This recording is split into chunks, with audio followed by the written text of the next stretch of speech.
The first post-game DLC episode for Marvel's Spider-Man: The Heist is like the main game in miniature form. Fantastic character work coupled with engaging story missions and side objectives, occasionally hampered by repetition. The Heist clearly serves as the first chapter of a larger story waiting to be told across Spider-Man's 3-part DLC saga called The City That Never Sleeps, and so it feels a little light on its own. But when it works, it's a reminder of how great it is to inhabit this webhead's world.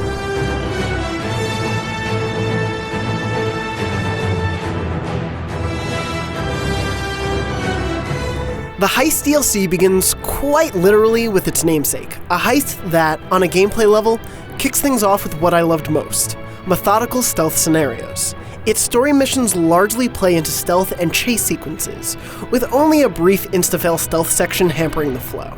I wish the heist made more use of the new twists it introduces, like a crowd control objective, and I hope we see those experiments grow in the next 2 DLC chapters. One new enemy faction is also thrown into the mix, but it's a relatively vanilla group, save for a frustrating brute baddie.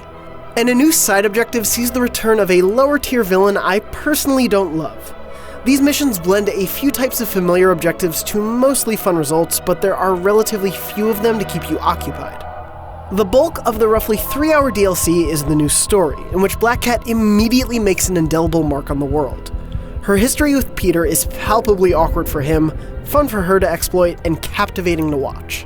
Insomniac Games once again smartly twists lore to make her connection to Spider-Man and Peter all the more interesting.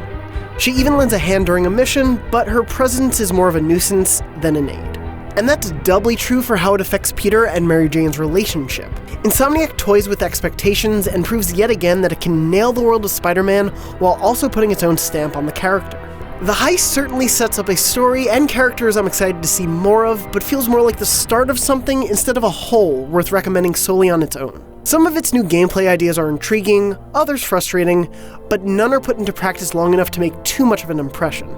But it's still more of what I loved about Spider-Man, making the quick return to its world a joyful one.